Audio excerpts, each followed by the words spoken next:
Hello, welcome to September 22nd, 2022. My name is Kurt Bell, and this is my daily Good Life meditation video. This is an exercise that I do each and every morning, shortly after waking up. It's currently 4:54 a.m. I've been up since 4. I did a little book reading before that, and now I'm jumping into this. I do the book reading to kind of warm me up. I just started doing that about a week ago. So I'm reading and recording single essays from Dr. Johnson's Rambler series, and from these 200-year-old books. You got to handle them with care. Anyway, that kind of warms me up, and then I'm ready for this. Well, and I think it works. I think it's good. Kind of helps to clear out the cobwebs. Anyway, I do this so that I can remember what's important to me in life, what values I have mustered to help me to achieve the better ends that I hope to see to fruition in the course of my life, or at least, if not completed, continually attended to, because it's really a never-ending project, right? The project of virtue.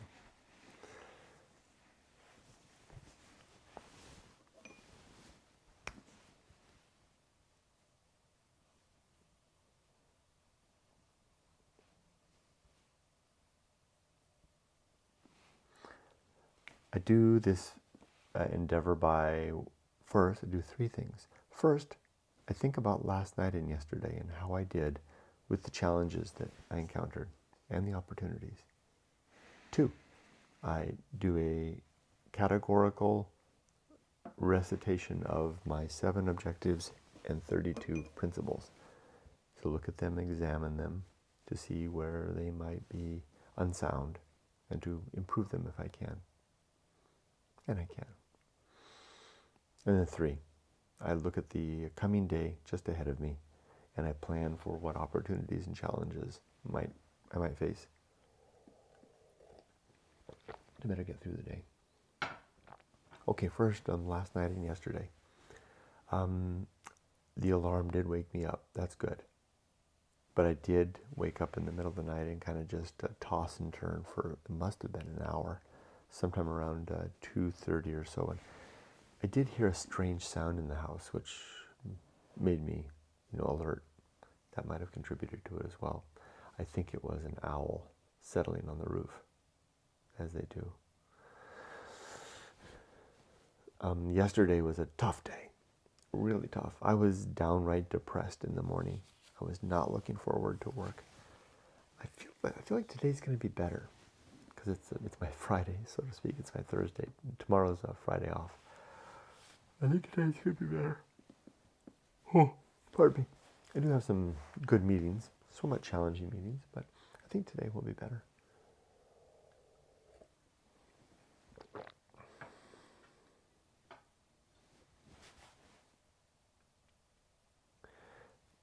Yesterday was a depressing day, though. I mean, I use that word deliberately. There's days that are challenging for me, and then there's, the challenging days are the days that are tough. A lot of work, things that have to be done. Hard days. Yesterday was a depressing day, but fortunately, only for about an hour. That hour would have been from about 6:45 a.m. to 7:45 a.m., maybe 8-ish. The thing that defeats my work-related depression is work itself, jumping in and getting muddy in the mix. That always seems to do the trick, and it did the trick yesterday. And then I started having some technical problems, so I grabbed the computer.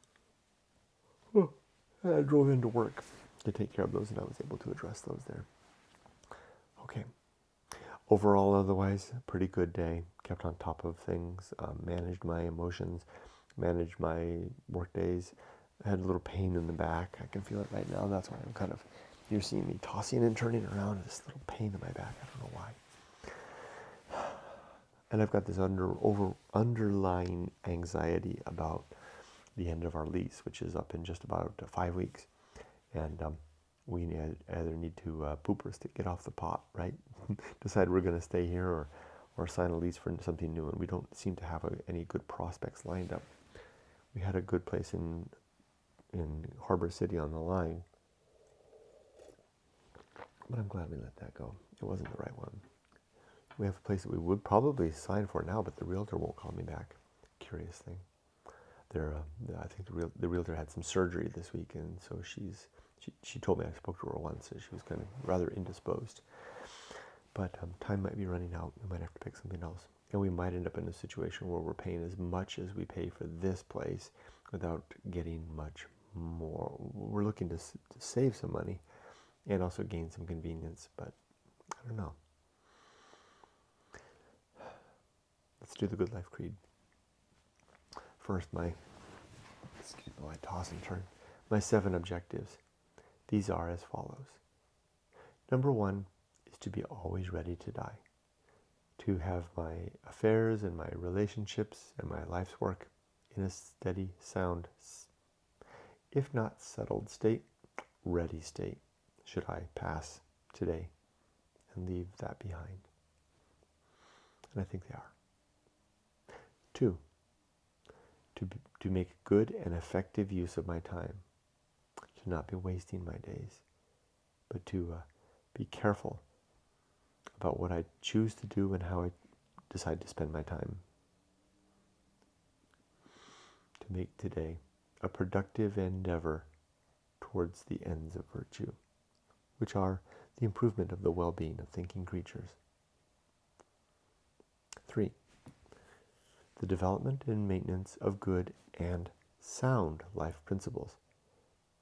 I probably haven't underlined enough how important it is that these things are not just good, but sound. Good insofar as they yield results that improve virtue. Sound in that they are not hollow or rotten inside, because I could be laboring under some effort that seemingly produces virtue, but at what cost?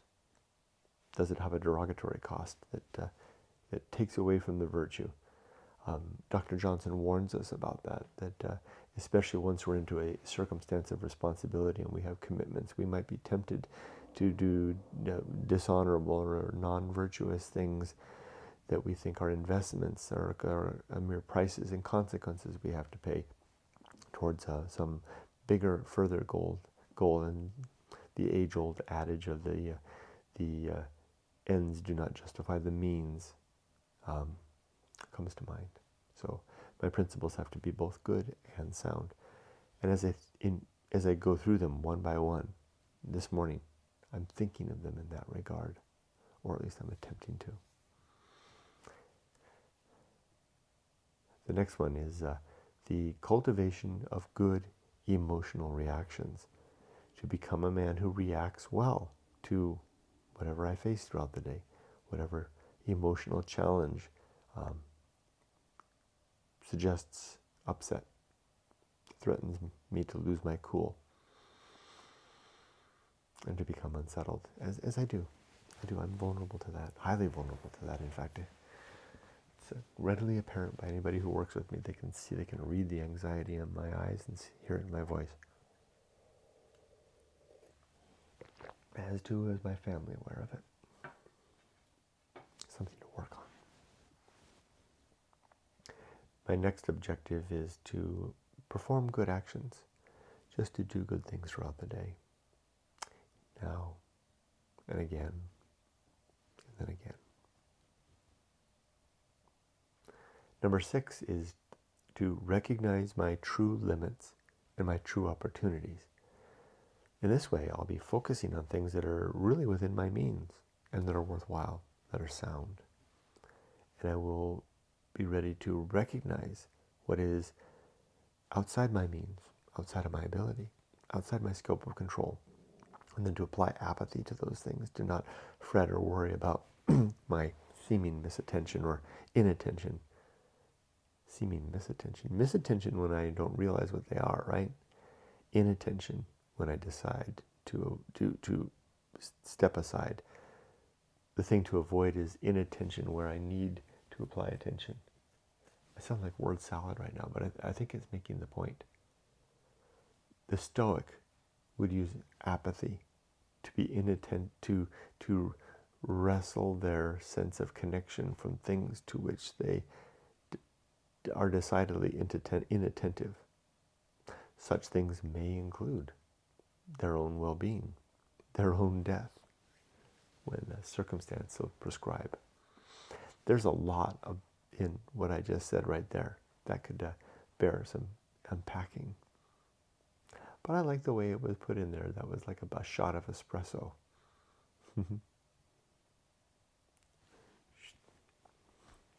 Okay, not for the stimulation effect, but for the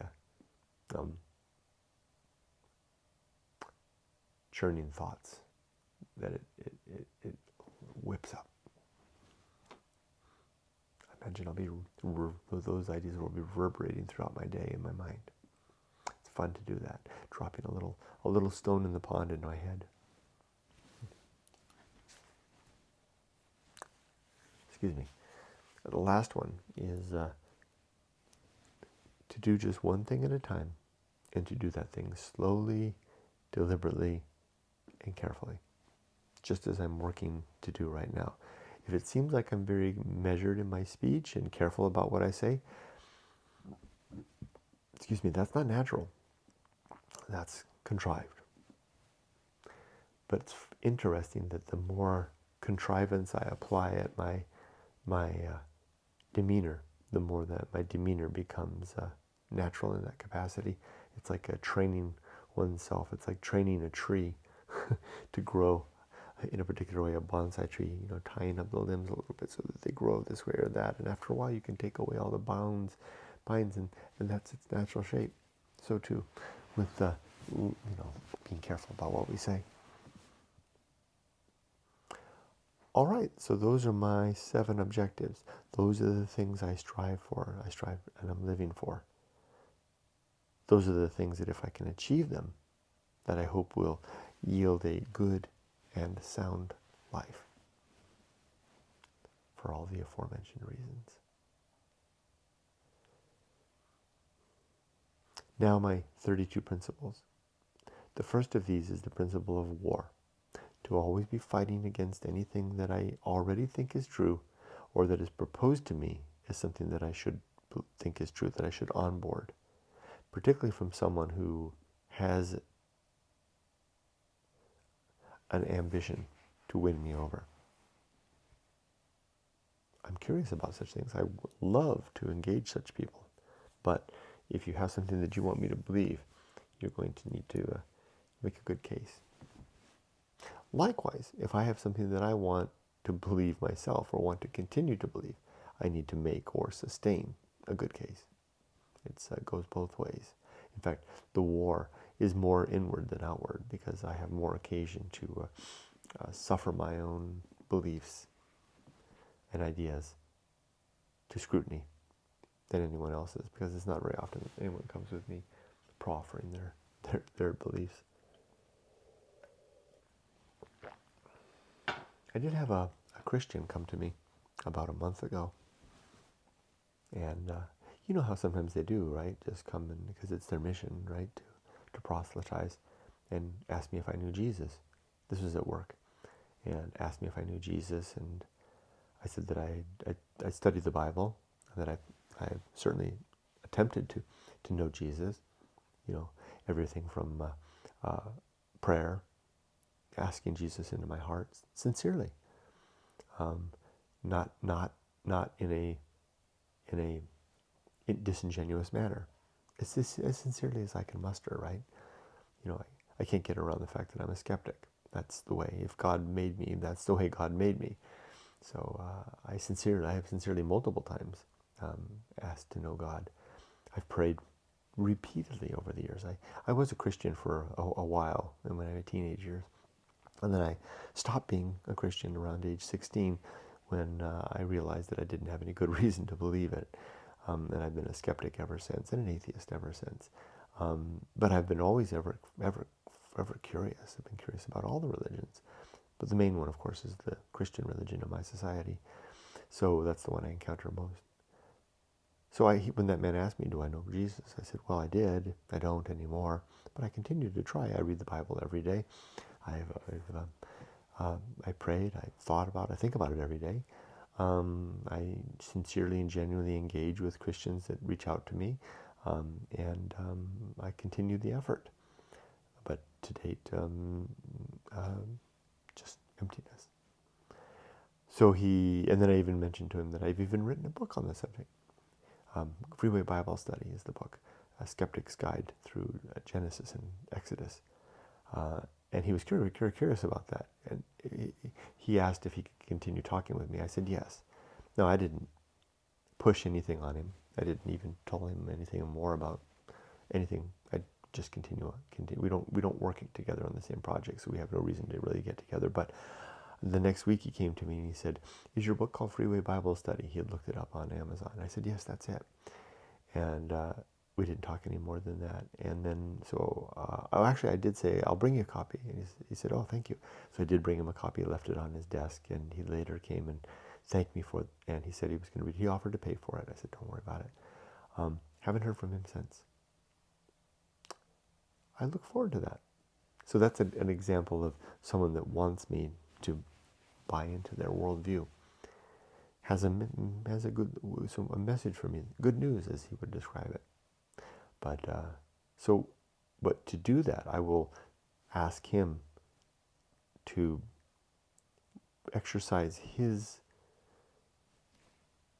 belief through the same gauntlet of scrutiny that I send any of my own beliefs, right? Good. Tell me what you believe, and then tell me why you believe it. If you've got good reasons for your belief, and they seem sound and reasonable, objective, honest, reasonable, then I'll probably believe you. If the reasons for your belief appear to me to be unsound, things like credulity, an overwillingness to believe, resting your belief on faith, which is nothing more than a craven desire to believe, such that we use the wish for belief as the basis for the belief, which is a circular thing, right? Belief resting on the fact of belief. If you base your belief on the great train of tradition, the dogma, the canon of some literary achievement, or the shaking sands, the shifting sands, the unstable sands, that's a better one, of things like prophecy, or miracles, or personal revelation, or individual testimony. None of these things are very sound. Most of them are very tenuous at best. And as the philosopher once said, was it Kant? That testimony, though convincing to you, is hearsay to everybody else. And the last one is authority. If you rest your belief on authority, on the conviction or the charisma or the eloquence, or even the sophistry of a seeming wise speaker, these are not good reasons either. Then I'll thank you for your time. I'll wish you all the best, and I'll move on my way. That is the mandate of being a reasonable human being.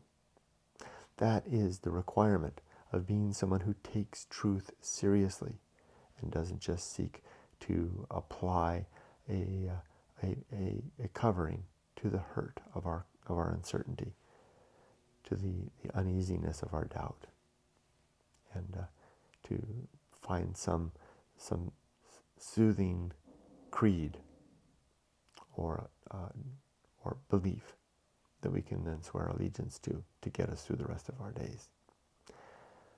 I would rather go without than to go forth on such unstable grounds.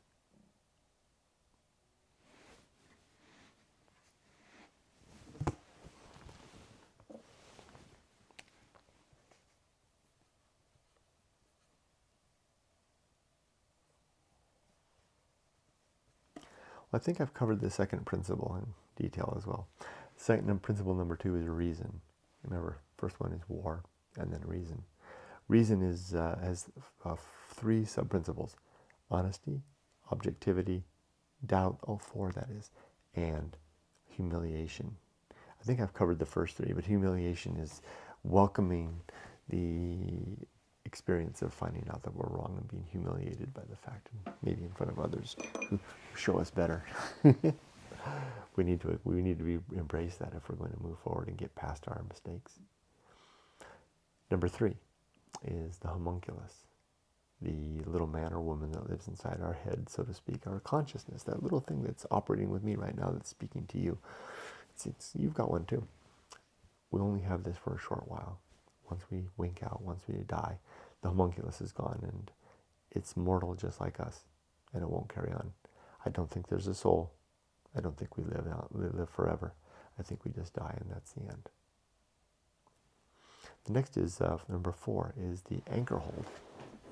The Anchorhold is an imaginary little rock that sticks out of a sea, the vast sea, that you and I stand on, each on our own little rock, such distance that we can barely communicate with each other, yelling across the water, the waves, and the tide rises and falls, and the water splash, and the rocks are slippery and mossy. Maybe they're not mossy, they're just slippery and wet, and the sun burns down and rainstorms come. That's our life. Good days, tough days, days in between, always threatening to slip and fall into the water. We can't get out, and that'll be the end of us. Never really with one another, stuck within our cranium here, our little consciousness, gesturing to one another, yelling across the waves. That's our life, and that's our death. Next is the home of good and evil. Right and wrong, good and evil are not absolutes. They don't exist out there in the universe. They exist as opinions in our heads, opinions that we hold by virtue of the efforts that we make to understand how the world works, seemingly, and what decisions and actions are better attuned to virtue, to the pursuit of virtue, and then going after those. So justice, right and wrong, good and evil relate to well-being, or well-being relates to the improvement of happiness and the reduction of unhappiness of creatures, particularly thinking creatures that can suffer or know joy. The next one is the principle of purpose. I have 3 purpose in my life, purpi if you like. The first of these is to be a good husband and father, namely so that I can raise my child into effective adulthood and get her off on her own as a successful, healthy, hopefully happy adult, able to create her own life and her own family. That's the mandate of biology, to reproduce successfully, and then to die and get the hell out of the way. 2 is the purpose of being a virtuous man, where I've already described what virtue is, insofar as the end is the improvement of the well-being of thinking creatures. 3 is whatever personal mission I undertake to achieve in life. For me, that is the sharing of the story of going alone and the resulting good life creed, which is exactly what I'm doing in making this video right now. This is my daily effort to share out the good life creed. Next is the atomic principle, a reminder that everything is made of bits and pieces falling to pieces, including us. Then comes the principle of nature. Everything has some particular nature, including things, living things, inanimate things, living things, you and me. And it's good to recognize what the nature of things is so that we can be in a better accord with that. Like, I know it's the nature of my morning to have about 20, 30 minutes that I can spend on this before I'm starting to run out of time, if I'm going to start work on time. And then, so I gaze at my clock once in a while to keep that in mind. Next comes the principle of the pirate ride. I don't think free will is our thing. I think we are compatible with the universe. Our decision making is in accord with the jostling, pushing, suggesting forces and inertia of life. Yet we seem to be convinced that we're making choices of our own volition. I think we need to be convinced of that in order to keep our motive in the game, our energy in the game, right? I mean, it's like if you think that it almost sounds like a con game, right? Or conned into being willing players in this, when I don't think that there's any con artist. It's just the universe, life succeeds when it succeeds. And it succeeds when the living things make sound choices. Sound being choices that lead towards the survival of that instantiation of genes, getting our genetics into the next, getting our alleles into the next generation. That feels like I have a choice, and I don't think I do. I think I'm not following a script, and that's not like somebody made up a plan for me. Well, I am following a script insofar as I'm doing things in accordance with my DNA, but my DNA is really just encoded best practice of the stuff that didn't kill the ancestors that were before me. It's a complicated and messy scheme, but more and more I'm convinced that free will, is not a part of that. Maybe not at all. I can't prove that though, but I strongly suspect it's the case. Okay, after that comes maturity. And we are mature when we do three things. When we enjoy the wisdom of our ages, when we have gained the experience of our successes and failures, and we keep mind of those. We have the fortitude to be strong and to do better in the future, to avoid the past mistakes and to repeat or capitalize and improve upon past successes. And then 3, when we have the integrity of aligning our actions with our values. Those 3 things are the hallmarks of a life that becomes a mature life. This is why it takes time to become mature, because you need time to have successes and failures to be the raw material to build upon. Next comes the social principle. We are social creatures. We need each other. And there are a few sub-principles here. These are diplomacy. We need to be diplomatic, working with one another towards coming to an agreement about what projects we're going to take on as a community.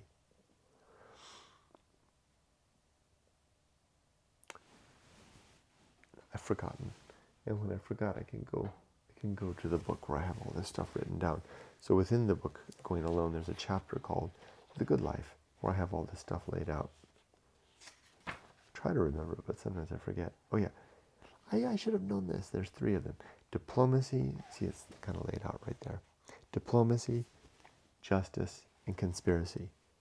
So the social principle says that we need to work together to exercise diplomatic skills to reach consensus about what constitutes a good life, and then to seek after justice in aligning the greater community with those agreed upon best practices. That's what we do as a society in formulating laws and police institutions to police ourselves. And then the last one there is conspiracy. Not conspiracy in the negative sense, but conspiracy in a positive sense of reaching agreement with others and then making an effort, I like to say locking arms, to then march towards those aims. The next principle is called public speaking, and there are 4 sub-principles. I'll see if I can remember these. Public speaking simply suggests to be very careful about what I say and what I write, to use good words, to reflect my ambition, not my ambition, but my aim and what I'm trying to communicate in a clear and concise manner, as concise as is reasonable. The four sub-principles here are small words. I don't like the name of that so much because it suggests the words have to be small. Maybe it's best words. Maybe I should call it best words. I don't have my colored thing.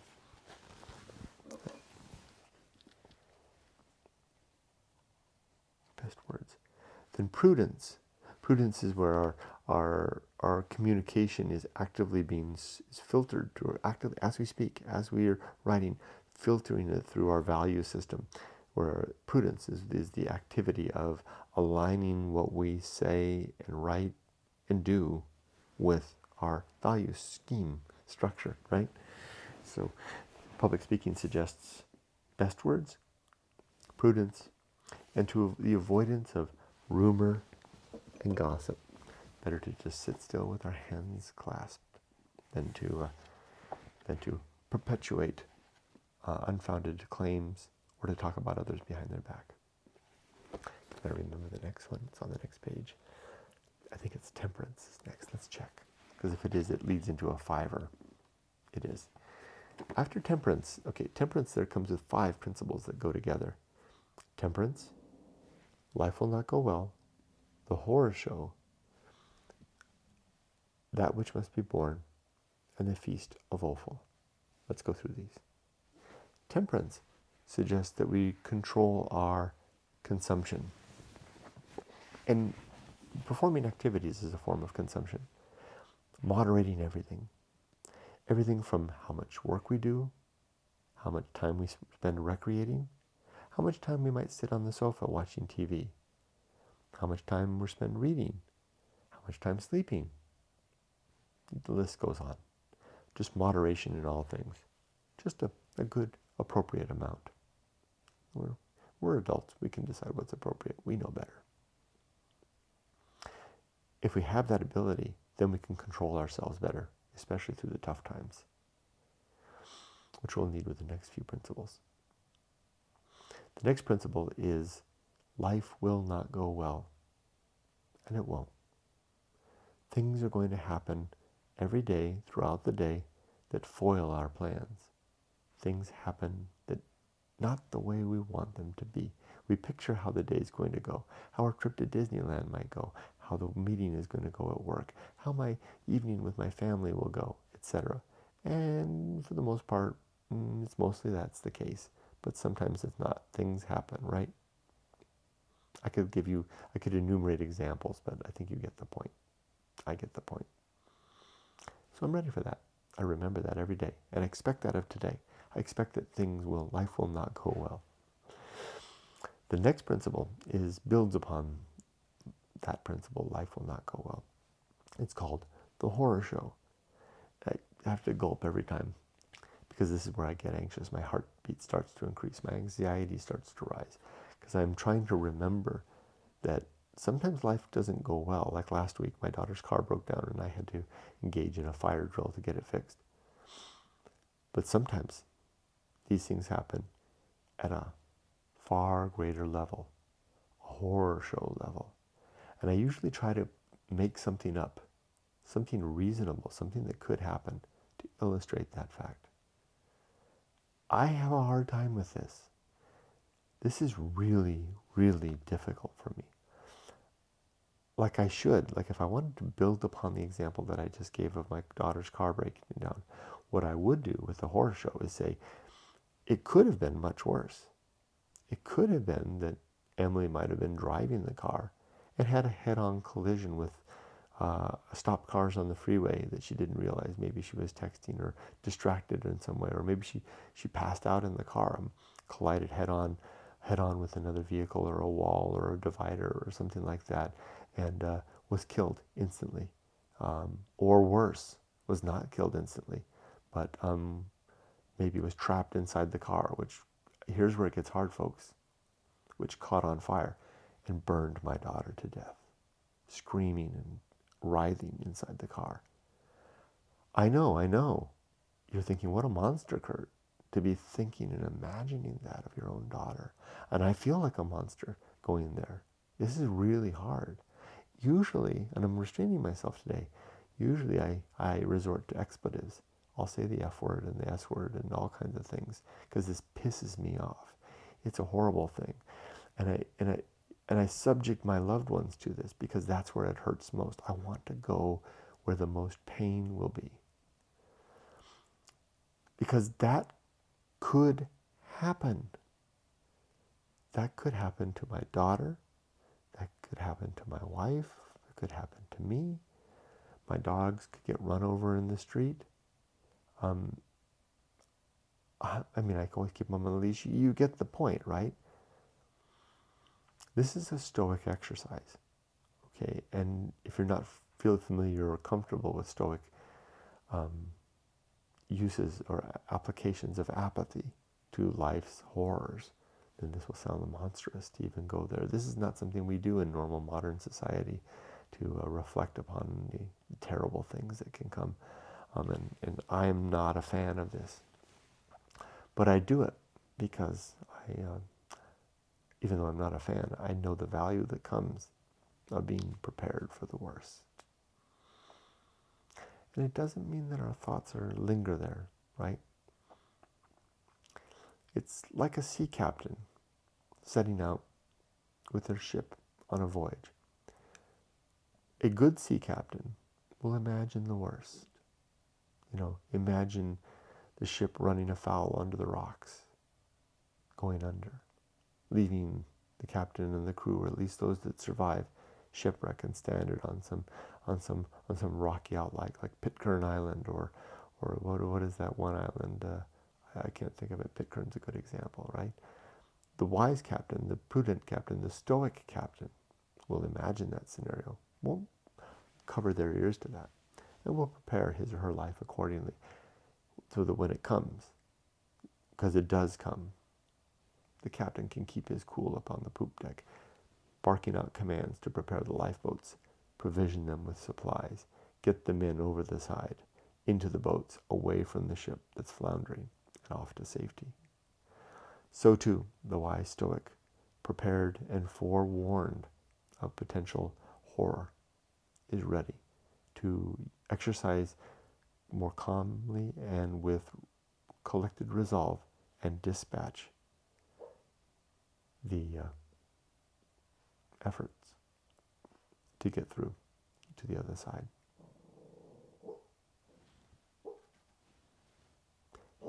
He's having something going on in his sleep.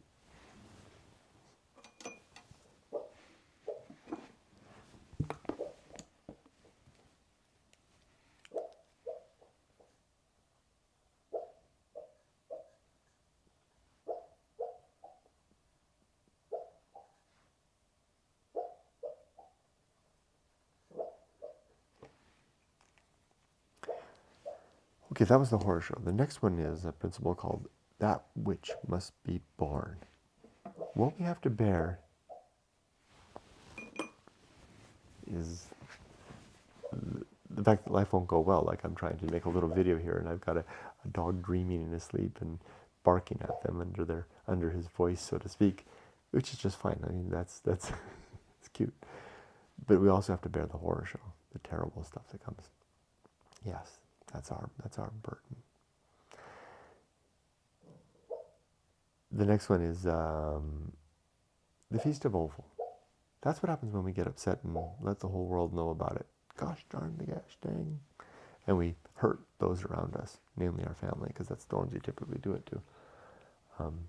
I try not to do that anymore. I don't do it anymore. We can change as adults. I got through that. I did that up into my mid 40s. So it's been more than a decade or so since that was something that I did. And it decreased over time. It became less frequent and less intense until I just simply don't do it anymore. It doesn't even threaten anymore. It doesn't even dare to show its face anymore. Stoicism has helped me greatly to become a man of principled self-control, discipline, purpose, and virtue. Now he's laying on his back with his legs up in the air. Okay, so I got through the fivers, right?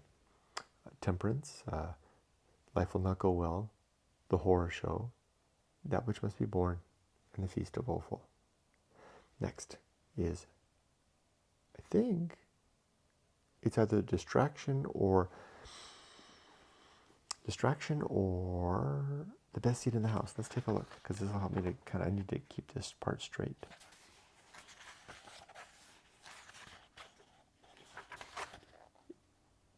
Distraction it is. So distraction actually has the next principle that go together. So a lot of these principles are clustered together for a reason, because they kind of relate. And I tried to organize them in such ways that they kind of build upon each other. So distraction and the next principle, called agency and the Great Indifference, go together. Let me just deal with them as a package. Agency is us. We are agents. He's an agent. The things that we create are the artifacts of agency. The fact of agents of being around us and our artifacts make us feel like we're surrounded by intent. The universe is chock full of inanimate objects. Moons and star stuff and empty space and cosmic rays. None of that's alive. And I don't think that's any artifact of any agent. I don't think there's any God out there that we can attribute that to. A lot of people would do that. They would use that as the foundation of their faith and their belief in God, as their effect of the universe. I think you have all your work cut out for you if that's your belief, to demonstrate that that's actually the case. I do not believe that's the case. I believe that is simply the universe that we see. No reason to think that there's anything behind it that's pulling the strings, or that had some sort of an intelligent design or creative motive force. It seems that we humans and all the other sentient creatures and all the rest of life on Earth are an emergent property of the Goldilocks zone, a gold planet in the Goldilocks zone with water that can be in 3 states and have a water cycle and enough energy to come in and bubble life somehow into existence. We don't quite understand why, and I can't claim that that's absolutely the case, but I see no evidence has been offered to show that there was some agency behind that. So we operate in a state of uncertainty, and I operate with the assumption, which is the null assumption, that there is no God. And if that's the case, what do we do with that fact? We distract ourselves. Well, one, if we're okay with that, maybe we're not okay. I'm okay with that. If we're okay with that, then we operate with that, and we continue to look at the world in that regard. If we're not okay with that, then we either make something up to cover that, and we say, praise God, hail Allah, I'll remember the great Buddha, or whatever your God may be. Or another thing to do is we cover our eyes and our ears, and we make a lot of noise with our mouth, and we distract ourselves with our work and our play and our TV and our sports and our church and all that stuff. That's the distraction. So distraction, we distract ourselves. We spend our whole lives distracting ourselves, and so many of us are really good at this right up to the moment we die, and we never witness what I call the Great Indifference, which is this, which you'll encounter if you go into a deep desert moonscape like the Bristol Mountains beyond Siberia Ghost Town. You can read all about it in my book. And then you'll discover, maybe, the Great Indifference. And heaven knows, I read a lot, and encountered lots of instances of authors encountering and describing what I call the Great Indifference. They describe it in their own words. I do not seem to be alone in describing this, and it seems to be a nothing that's not real. Put that in your pipe, Kurt. Okay, so there I covered 2 there. Now I've got another one that's a set of principles. I think this is 3, or maybe it's 4. The Restless Man, the Path of Wildness, the Great Life Adventure. It's 3. The Restless Man is the feeling that we have. Like, I'm not satisfied with the status quo. I want to do something else. I'm a restless man. I'm restless right now. We've only been in this house a year, and I'm ready for something else. It's this desire that I think comes from the old days when we would set off over the hill in the hunter-gatherers days to find more game and for fresh water and people to trade with, right? That's stuck inside of us, particularly for men. We're motivated to do so. We're restless. When we do that, when we embark on a path into the new, into something new, we step onto what I call the path of wildness. The path of wildness is what is the place that leads to the next principle, the great life adventure. The fact of being on the path and the resulting whatever we experience and whatever we find is the great life adventure. I highly recommend the path of wildness to those who are restless. It happens to women too, but I think men are more susceptible to it for two reasons. One, if you are a restless man or woman in your 20s, it's not likely to go away. You can mollify it in certain ways, and you can tell yourself that you don't need that, or it's childish, or it's not something that you really need to do. But most likely, it's going to haunt you all your life. Watch out for that. That can lead to a very deep and desperate type of depression. Hard to alleviate at a later stage of life. Dare I say impossible to do. You might just have to settle in with the choices that we make, which is what we have to do sometimes. I have my baggage, for sure. The early choices that I made that I have consequences for now. We all have them to a greater or lesser degree. But if you can find a way in your youth to step upon the path of wildness and to collect one or more great life adventures, I think you'll find it worthwhile. You'll be a person who later in life, I like to describe as smiles from their eyes. You can tell a more genuine smile. It comes from here rather than here. And the smile that comes from here is hard to fake. And it's hard to stop either. Because it comes of, to use the word again, assuaging the deep ambition of curiosity and interest. So there I covered the three. The Restless Man, the Path of Wildness, and the Great Life Adventure. One last thing on that. Give yourself that adventure young. Don't wait. Next comes the risk of avoiding risk. There's a deep level risk of life, the risk of not having the great life adventure. And then there's the surface level risk. And the surface level risk is basically doing the safe and sane life, right? Keeping it between the lines on the freeway, so to speak, keeping under the speed limit. No, I don't like the way that works. Scratch that. It's basically doing life by the book. And there are 5 elements to it. 1 is getting an education. Number 2 is getting a good job. Number 3 is finding someone to spend your life with. Number 4 is establishing a home. And number 5 is saving and preparing for retirement. It's a great thing to do all of those things. In fact, some people, that's all they want out of life. And that's fine. And go for it. You're lucky in a way, if that's you. Some of us, though, are drawn, for lack of a better way to say it, to find ourselves. I think most of us are, to a greater or lesser degree. That's the deep risk, right? Because no one's really going to encourage you to do that. Your mom and dad aren't going to say, yeah, go down and go to Hollywood and try to break into Hollywood, stay off of Skid Row. They're not going to say that. At least not very many responsible parents. There's a lot, you could really go south in that. You get the point. I could go on and on, right? However, if you feel that drive and you don't do that, and you just focus on the surface level risks, look for something to be hollow and empty inside later in life, most likely. And I'm sad to say, there's not much you can do about it. Once you're old, if you haven't done that, you've lost your chance. You're too old. You're too wise. Because you need to be young and stupid to have a really good great life adventure. Because the best great life adventures are great life adventures that lead to failure.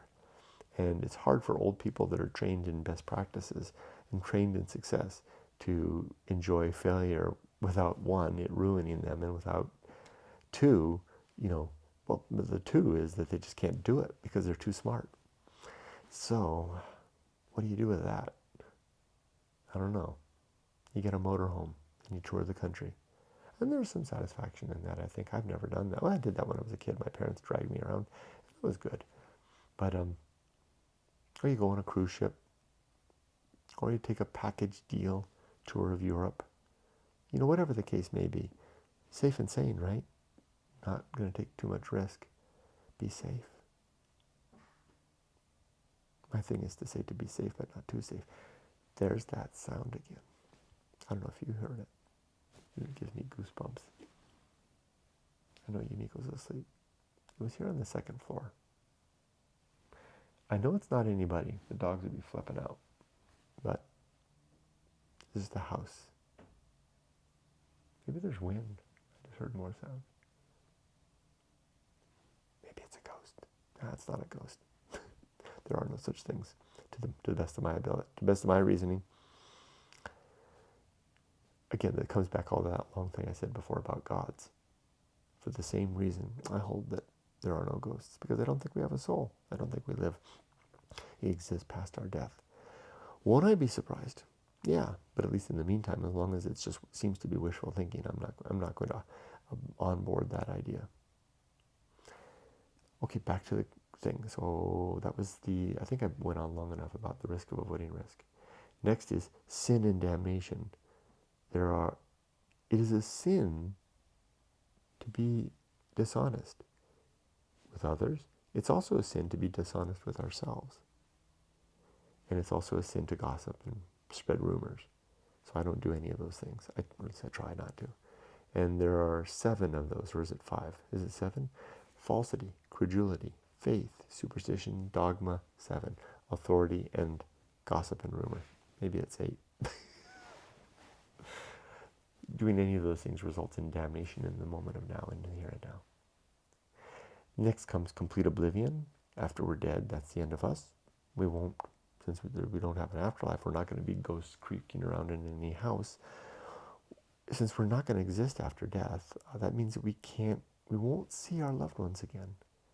So if we postpone reconciling any difference until some happy afterlife, we'll miss the chance, because there won't be any happy. If there's no happy reunion, there'll be no chance for final reconciliation, and no chance for final justice.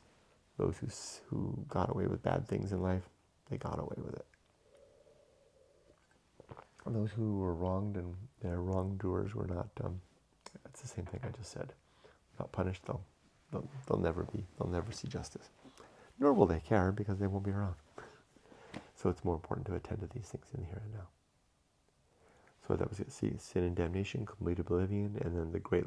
Then comes the bullseye. I think so. Am I skipping one?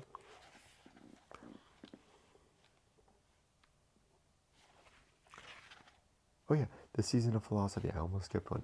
The season of philosophy is a time of life to record what we've learned along the way, for the benefit of leaving a few words behind for our family, and maybe others, anybody that else might be interested. And then comes the bullseye aim, a reminder that we shoot for the mark, but we usually miss. Life will not go well after all. Those two are very similar. In fact, they might be the same. No, it's a little bit different. Life will not go well is a reminder that speed bumps are going to happen in the course of our normal activities. The bullseye aim is aligning our expectations to the reality of the fact that life will not go well. So the first is the recognition of the fact of the speed bumps. The second is expecting the speed bumps. The bullseye aim is an expectation. Yeah. Then comes the uphill climb. Life is a steady climb upwards. Trudge, trudge, trudge. Today I'm going to be higher up the mountain than I was yesterday, with a more expansive vista, thinner, cooler air, and greater vista of stars. Then comes arena and utility. Life is an arena for the development of sound objectives and principles that we can use to live a better life. Then comes second to last principle. Nothing is enough. A suggestion not to invest our well-being in the acquisition of things, but to look for well-being through the development of good objectives and principles, and the ability to run our life accordingly, and to have good temperance and self-control, a disciplined, mature existence and passage through time day to day. And last, the principle of fun. a reminder to have fun. Do something fun today in spite of all the hard work. And also look forward, plan for the fun things in the future. Look forward to those. And then also to reflect back, to remember the good times of the past. Have a well-rounded sphere of enjoyment. We did it. Got through the Good Life Creed. The last thing I have to do now is to think about the day ahead. As soon as this is done, I'll start it uploading. And while it's uploading, I'll walk over. I'll read a chapter of the Bible. I'm still in Ezekiel, very long chapter, very long book.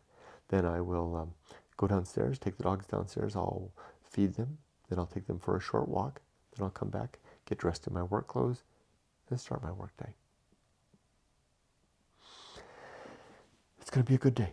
I'm not going to be depressed today, I think. I think I'm going to be in good shape. I'm going to do the best I can to make today a fruitful day at work and a good day of virtuous living, striving towards the better ends that I know I can help to achieve.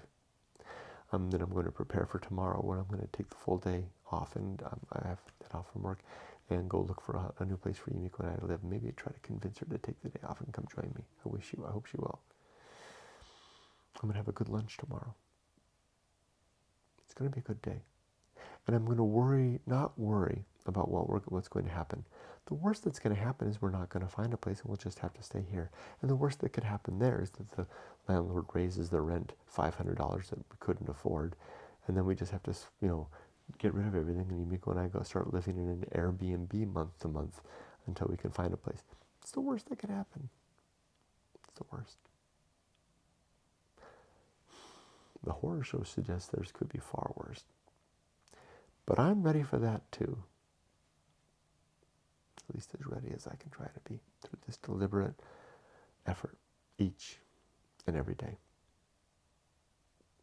Take care. Until tomorrow. Be safe.